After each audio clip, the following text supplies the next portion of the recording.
Love can cloud judgment, and sometimes mistakes made in the heat of passion can push away the person you love. This is exactly what happened in the life of the heroine of our story today. However, in this case, things went so far that it ultimately cost someone their life. Savannah Anderson was born on December 6, 1956, in the town of Oak Erie, St. Louis, Minnesota, USA. She was the only child in the family, so both parents surrounded her with extraordinary care and attention. There was a special bond between them that did not weaken over the years. Savannah's childhood years passed without much upheaval. The girl grew up calm, intelligent and judicious, kind and fair. She was far from any manifestations of cruelty. However, despite the outward idol, when Savannah was still in school, her parents decided to divorce. The girl stayed to live with her mother, and they moved together to Salt Lake City, Utah. When our heroine turned 22, she decided to move again, this time to Irvine, California. Savannah had always been remarkably independent, and this step only emphasized this trait of hers. The girl aspired to succeed in her career, so without hesitation, she packed her things and set off for the new city. There she rented an apartment and immediately found a job as a secretary at a bank. At the same time, Savannah studied to further develop in her chosen field. From her first days in the new place, Savannah demonstrated extraordinary zeal and quickly surrounded herself with a wide circle of friends. She was a bright, attractive and energetic girl. At the same time, she did not belong to the kind of people who constantly seek attention to their person. Savannah remained quite secretive and did not like to dedicate outsiders into the details of her personal life. Approximately 3 months after moving, Savannah met a guy named Bill Mills. Their relationship immediately became very serious. The girl repeatedly confessed to her relatives that she was truly in love. The intentions of her chosen one were also far from frivolity. They often discussed the future wedding, starting a family and having children. However, first the lovers sought to firmly stand on their feet, get a decent education in high positions at work, and settle their own housing. Both worked in the banking sector, which only strengthened their affinity. On May 14, 1979, around 6 p.m., our heroine's boyfriend came to her residential complex, hoping to meet his beloved. At that time, Savannah had already been renting an apartment in the Woodbridge apartments for a month and a half. Bill knocked on the door, but no one answered. He didn't get too worried, assuming that the girl probably hadn't managed to return from work yet, maybe she was delayed or had some urgent business.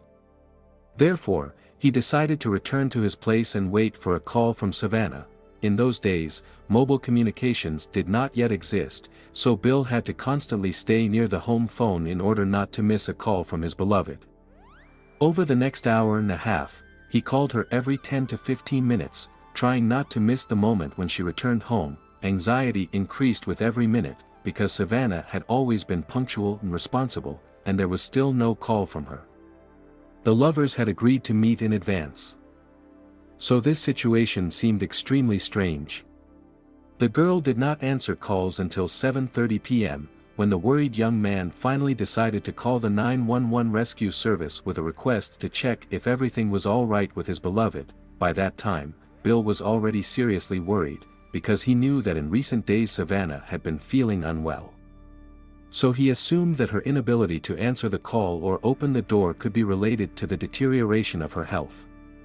Perhaps the girl needed help. When the police arrived at the scene, they found not only Bill near the apartment, but also another person, Ken Bergen's son, our heroine's boss. He also decided to visit the girl to make sure she was okay. The man appeared at the specified address immediately after the end of his work shift, literally a few minutes before the arrival of law enforcement officers. Savannah was supposed to come to work that day, May 14th, but she never showed up. This caused great concern among colleagues. Everyone was puzzled by the atypical behavior of the usually responsible girl and the lack of any contact with her. Employees and management tried to call Savannah throughout the day, but no one managed to find out what happened, or get even some information. This was clearly not like the girl, because she not only never missed work shifts, but also always warned if for some reason she was late or faced certain difficulties. that is why Ken Bergenson personally went to Savannah's apartment to make sure she was all right. By that time it was already dark, so the law enforcement officers who arrived at the scene tried to illuminate the windows with flashlights, but did not notice anything suspicious. No one responded to the knocking on the door either. Fortunately, one of the officers managed to notice that one of the apartment windows was not closed. The policeman managed to get inside through it, after which he opened the door from the inside, letting colleagues in. Once in the bedroom, law enforcement officers saw a horrifying picture. The room was literally swimming in blood. Blood spatters covered the walls and ceiling, and the bedding was soaked through with red liquid. And in the middle of this nightmare, on the bed lay the mutilated body of Savannah with no signs of life. The girl's face was covered with a towel that hit her horribly beaten head, covered in bruises. Despite the fact that the girl had obviously become the victim of a brutal attack, she was recognized almost immediately. There was no doubt that 22-year-old Savannah was mercilessly beaten before being deprived of life. The police immediately noted that the towel found on the face of the deceased could become a valuable clue. It was quite likely that the attacker was well acquainted with the girl or even had warm feelings for her. Probably, that is why he decided to cover her bloodied face, as if trying to depersonalize his victim. Perhaps in this way the killer, in his sick mind, tried to calm the victim, ease her suffering, distance himself from the terrible reality of what he had done. Such behavior is quite typical for criminals who cannot force themselves to look at the horrific consequences of their own actions. Another strange detail that caught the attention of the police was the large number of jewelry on the body of the deceased. On Savannah's neck, a pendant was found, with the clasp located in front, not in the back, as usual. The girl's wrists were adorned with several bracelets, a watch, and numerous rings. The number of accessories was clearly excessive. Experienced investigators suggested that all these jewelry could have been hastily put on the girl after her death. But it remained unclear why the killer needed to do this. The next interesting fact was the signs that the victim's body was probably washed after the attack. Bloody drag marks indicated that Savannah had been moved around the apartment. However, no traces of blood were found in the bathroom or sink. Instead, the entire apartment was literally dotted with similar stains. However, Savannah herself looked too clean. All this did not at all fit with the large number of injuries from blows with a blunt object and the prolonged brutal beating that the girl had suffered. The totality of the evidence found suggested that the criminal could have been obsessed with Savannah. The apartment door was not broken, so the girl herself let the killer into her home. Or he got inside through the window. At first glance, nothing of value disappeared from the apartment. On the contrary, the jewelry remained on the body. So the version of the robbery had to be discarded. It was possible to find signs that indicated a probable but all this required a more thorough check. Given that in 1979 the possibilities of forensics were far from modern, the main attention of the police was focused on the search for fingerprints, palm prints and footprints. On the wall in the apartment, a palm print was found. Another fingerprint was found on the inside of the toilet lid. However, the killer's hands were so heavily splattered with blood that only very blurry, fragmentary traces were obtained. At that time, it was not possible to fully use these prints due to their poor quality. The victim of the attack clearly tried to defend herself, as evidenced by numerous defensive injuries all over her body.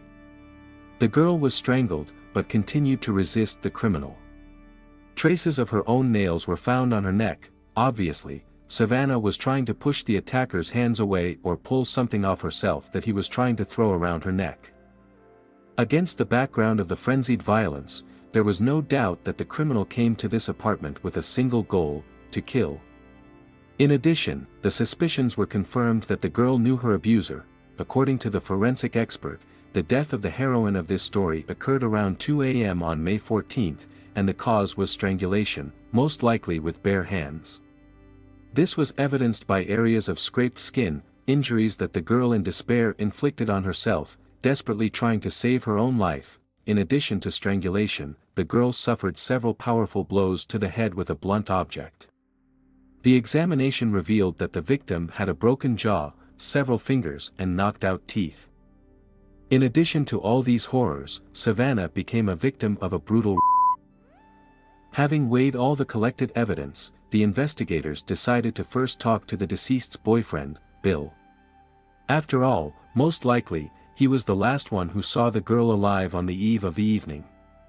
Experience suggested that in such crimes, the person closest to the victim is often involved. However, according to friends, Bill was a good-natured and calm guy, not at all prone to manifestations of aggression. There were never any conflicts or serious problems in the relationship of this couple. During the interrogation, the young man said that he had been dating Savannah for about 3 months. Their romance began even when the girl lived in her previous residential complex, and continued after her move to a new house. In this apartment, Savannah lived for only a month and a half and barely had time to get acquainted with the closest neighbors. As it turned out, Bill last saw his girlfriend on May 13th. They spent a cozy evening together, relaxing and enjoying each other's company. Around 10 p.m., the guy left, because both of them needed to get up early for work the next morning. The lovers agreed to meet again on May 14th at 6 p.m. However, Savannah never got in touch again. All this time, Bill's behavior corresponded to the image of a grieving young man who sincerely and deeply experienced the loss of his beloved. The detectives had almost no doubts about his non-involvement. From the very beginning of the investigation, Bill expressed a sincere desire to assist the police in every possible way. The only exception was his refusal to undergo a lie detector test, which was done on the advice of a lawyer. Both motivated this decision by the low accuracy of this technique. Despite some suspicion of such a step, the police practically had no doubt about Bill's non-involvement in this terrible crime. At least it was obvious that Savannah desperately resisted her attacker. Such a number of defensive wounds were found on her body that the criminal simply could not remain unscathed. The absence of any bodily injuries in the deceased's boyfriend convinced the detectives of his innocence, so Bill was released for the period of the examination of fingerprints and palm prints found at the crime scene. In those days, such studies took much longer than now. It was planned that all the necessary tests would take at least a few weeks. The next person who attracted the close attention of the investigators was the direct supervisor of the victim, Ken Bergen's son. During the interrogation, the man admitted that he had met Savannah not so long ago, namely after her employment at the bank. According to Ken, a warm, almost family relationship developed between them. He treated the girl like his own daughter, and even helped her move to a new apartment. They often communicated at work and could sometimes have a drink together after the workday. But, as Ken assured, their communication never went beyond the limits of ordinary friendship. In addition, the man was married, and his wife fully confirmed Bergenson's words. No traces of a struggle or defensive wounds were found on Ken's body either, which Savannah would inevitably have inflicted on him if he had been the killer. Just in case, Bergenson's fingerprints and palm prints were taken and sent for examination. After that, the investigators were forced to let the man go. In fact, this exhausted the list of suspects. Savannah had no bad habits and did not associate with criminal elements, so the search for the criminal reached a dead end. Now the detectives decided to interview the neighbors of the deceased, as well as the employees of the residential complex. After all, at least 2 security guards were on duty here all the time, who could have noticed something suspicious. The first of the employees of the residential complex who came to the attention of the investigation was Chuck Dool. He was on duty on the night of the attack until 6:30 a.m. From the very beginning of the interrogation, the man told the police that he was hardly acquainted with the deceased girl. They only said hello when they met.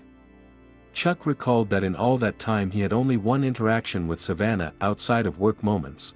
Once the girl forgot the keys to her own apartment, and it was Dool who helped her get inside through the window. Chuck particularly emphasized, if his fingerprints were found on the window, it was due to that case, which happened about a week before the tragedy. From the very beginning, such a statement sounded suspicious, as if the guard was trying to justify himself in advance and divert any suspicions from himself. Then Chuck quite thoroughly described his schedule on the night of the murder. Having started his shift, he first made a round of the territory of the residential complex, and then dozed off in the company car. But suddenly, around 1:30 a.m., Chuck was awakened by his partner, Robert Zeller, nicknamed Bob. Without any warning, he got into Duell's car and completely spontaneously suggested going to have a snack at an all-night diner located just 10 minutes' drive from their residential complex, despite the fact that Chuck, as a security guard, had to constantly stay at his post. He agreed to keep his comrade company. Together they went to eat and returned only 2 hours later. Having received this information, the police decided to clarify the details with Bob Zeller himself. As it turned out, Robert was a Marine and at the time of those events was serving at a local military base. At the same time, he got a job as a security guard in the same residential complex where Chuck worked. Bob took extra shifts to be able to combine 2 jobs and accumulate money faster. According to Zeller, the last time he saw Savannah through the window was around 10 p.m. on May 13th. The girl was just talking to someone on the phone. At that time, Bob was already finishing his shift and leaving work, and the heroine of this story was just standing by the window. The police carefully checked the guard's words and found out that Savannah did indeed have her last telephone conversation with her mother at about the same time that Bob mentioned. It seems that Zeller was telling the truth and inadvertently provided the investigation with important information about time intervals. Bob also said that that night, knowing about the need to go on military duty soon, he could not fall asleep in any way.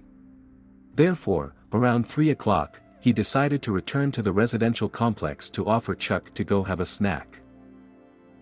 In general, the stories of both guards coincided, with the exception of one point. Bob claimed that he returned to Chuck around 3 in the morning, while Duell insisted that Zeller woke him up around 1:30. This could have been a common slip of the tongue or the result of one of the men simply confusing the time. But the investigators decided to conduct simultaneous interrogations of the guards in order to more accurately restore the chronology of events that night. Hearing Bob's version of events, Chuck visibly lost his composure and admitted that due to drowsiness, he was poorly oriented in time, and therefore, perhaps, was mistaken. In the end, both guards understood where the police were heading, and hastened to declare that they had an alibi. Allegedly, in that diner where they went, their acquaintance waitress named Gail worked. She was supposed to definitely remember these visitors and confirm their words. The girl was really able to do this, although she admitted that she was not 100% sure about the exact time Chuck and Bob appeared in the restaurant. Gail explained this inaccuracy by severe fatigue at the end of the shift. In the end, all suspicions had to be removed from both guards.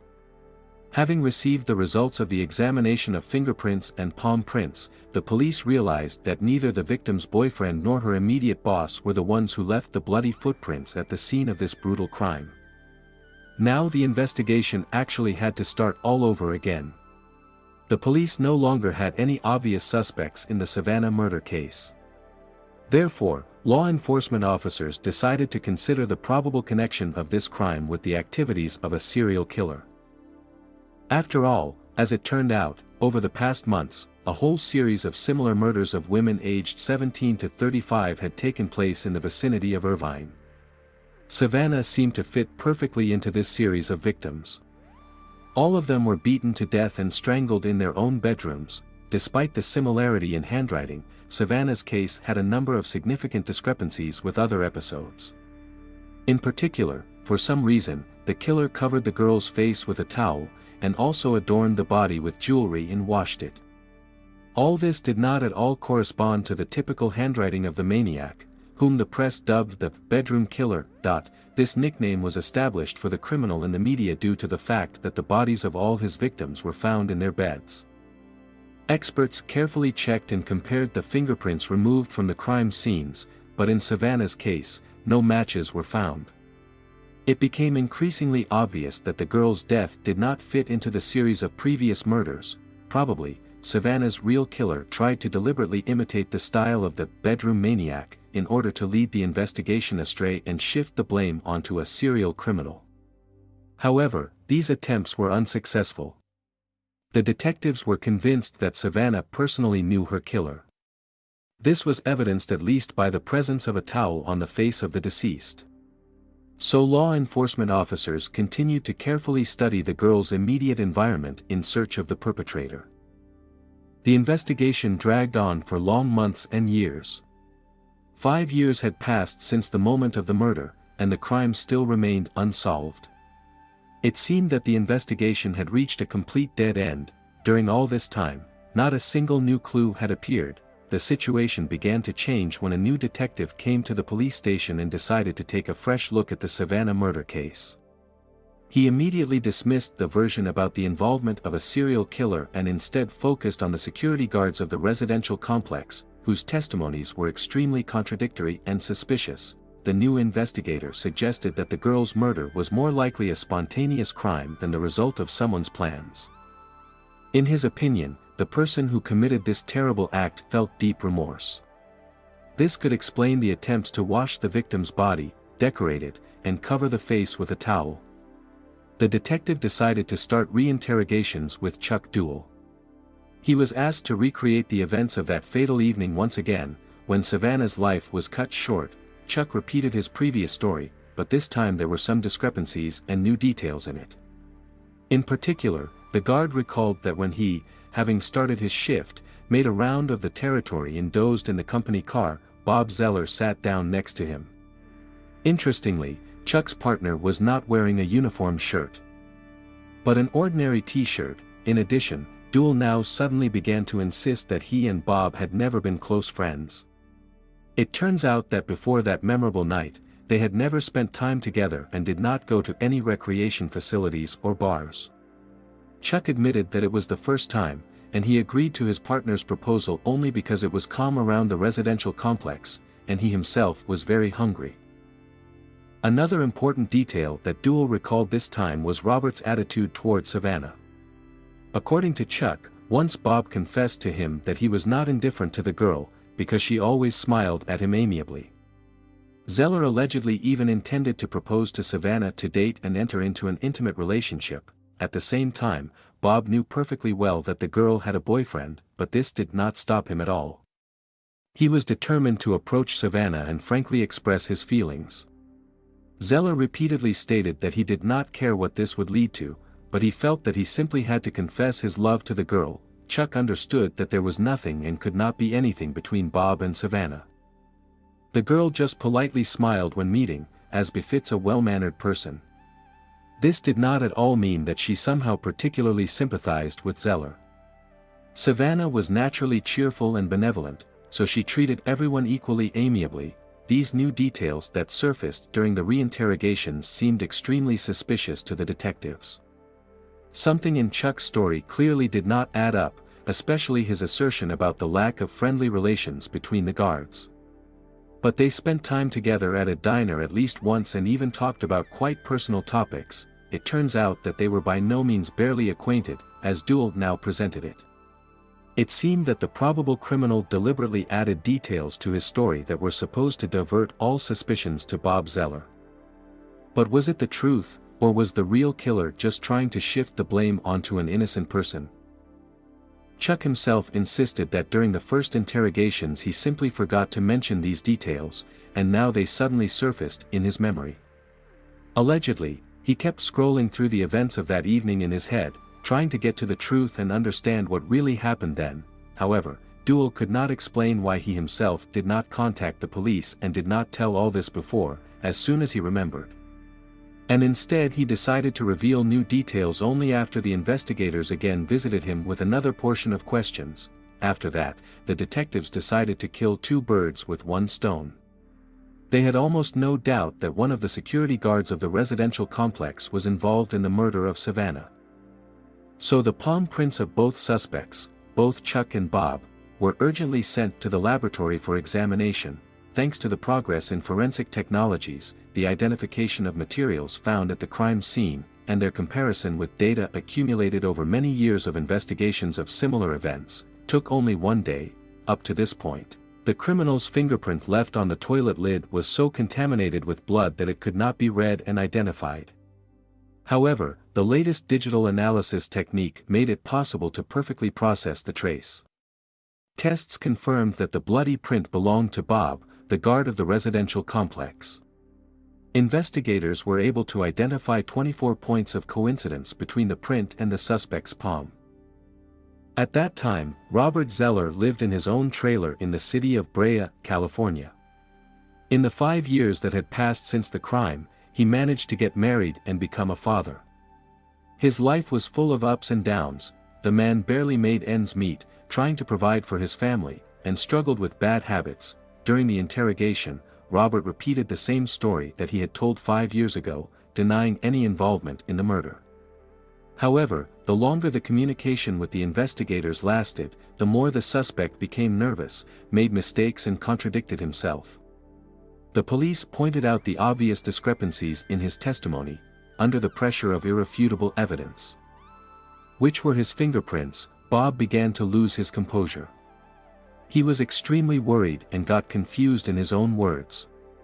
Eventually, after several hours of interrogation, the man confessed that he was ready to tell the detectives the truth about the events of that fateful evening. As it turned out, Chuck's story about Bob's feelings for Savannah turned out to be true. The young man in love really was fascinated by the girl at first sight, but for a long time he did not dare to approach and talk to her. However, it seemed to him that Savannah also felt sympathy for him, since she always smiled when meeting. Bob perceived this as a sign for further actions. Finally, he had a plan to confess his love. That fateful evening, seeing that Savannah was talking on the phone with her mother and not paying attention to the surroundings, Bob decided to act. While the future victim was distracted by the conversation and could not hear well what was happening around, he sneaked through an open window into another room of her apartment. Bob was convinced that it was worth just going out to Savannah and talking to her, and she would immediately understand that there was a wonderful guy in front of her, with whom it was worth building a relationship. If this plan did not work, he was going to persuade the girl to change her mind and agree to his courtship, no matter what. According to Bob, he did not expect at all that everything would turn out so terrible and go so far. The further development of events was quite predictable for everyone, except for the killer himself. He clearly hoped for a different outcome. Probably, these strange and inconsistent decisions were the result of the active use of prohibited substances. Because of which Bob did not fully realize the absurdity of his own actions. When 23-year-old Bob Zeller came out of the bedroom, Savannah had already finished her phone conversation. The horrified girl screamed and tried to kick the uninvited guest out. At this time, Bob kept repeating over and over again that he was a good guy who had feelings for her, so Savannah had to give him a chance. But everything went wrong from the very beginning. The girl did not listen to him, continuing to call for help and demanding that Bob get out of her apartment. Realizing the failure of his plan, Robert was gripped by fear. He was confused, not knowing what to do next, but he understood that the girl had to be silenced. The young man feared the inevitable problems with the law and the loss of positions in the army and security, if he was exposed. Of course, this was not at all part of his plans. The guard of the residential complex grabbed Savannah and tried to cover her mouth with his hand, but this only made the situation worse. The girl began to struggle, trying to break out of the room and call for help outside the apartment. Without much thought, Bob hit her on the head with a blunt object several times. Savannah lost consciousness and collapsed to the floor. Having lost control of himself, the guy knelt down in front of his victim and strangled her. After that, Robert rushed out of the bedroom. Noticing that Chuck was making a round of the residential complex, Bob was afraid of being exposed for his crime. He quickly took off his bloodied guard uniform, crumpled it in his hands to hide the blood stains, and went home. At home, Robert took a shower, changed clothes and decided to return to the apartment of the deceased. This time he intended to the body in order to finally get what he wanted. To suppress the remnants of his conscience, he took a hefty dose of prohibited substances. Wanting the body to be clean before the abuse, the criminal dragged the dead Savannah into the bathroom and washed her. Then he adorned the girl with all the jewelry he found in the apartment, so that she would appear before him in all her beauty. Having completed his vile deed, Bob tried to slip away unnoticed. It was about 3 in the morning. From afar, he noticed Chuck sitting in his car. Robert assumed that his partner had fallen asleep and did not see him. In order to somehow smooth over the situation, he came up with a plan to offer Chuck to go have a snack. This allowed him to provide himself with an alibi and at the same time provide access to the residential complex to various suspicious persons, in order to later blame them for the murder. In any case, Bob was convinced that no one would suspect a guard. During the first interrogations by the police, Robert deliberately lied about the time of the events in order to confuse the investigation. Fortunately for him, this lie turned out to be unnecessary. Eventually, thanks to the examination, the law enforcement officers had strong evidence against the criminal. On March 29, 1984, 28-year-old Bob was arrested and charged with murder, attempted rape, and abuse of a corpse. Convincing evidence, including a recording of his confession, made it possible to quickly prove his guilt to the jury. However, the criminal's lawyer was not going to give up, because his client was facing the death penalty. The defender claimed that the prosecutor's office did not provide physical evidence that would convincingly indicate whether the rape was committed before or after the murder. Despite Bob's confession, the lawyer managed to find a loophole in his words and questioned the accusation's version. The lawyer insisted that the main reason for the tragedy was the altered state of Robert's consciousness as a result of use. In addition, Bob worked 2 jobs, was very overworked, suffered from insomnia, which also had a negative effect on his psyche. In such a state, the guard simply could not control himself, which led to terrible consequences. To confirm his words, the defender cited the testimony of Bob's friends, relatives and colleagues, who unanimously claimed that Robert had never shown aggression towards women. They described him as a decent and innocent person, incapable of murder. Eventually, in order not to delay the trial, the killer was offered a deal with the investigation, and Bob Zeller agreed. He pleaded guilty to premeditated murder, after which he was sentenced to life imprisonment with the right to parole after 25 years. To this day, he continues to serve his sentence behind bars. The death of Savannah caused the greatest shock to her loved ones. The family and friends knew that the girl had moved to the Woodbridge apartments precisely for security reasons. Savannah repeatedly said that under the protection of round-the-clock security, she would feel much calmer than in her previous home. This residential complex was recommended to her by her boss.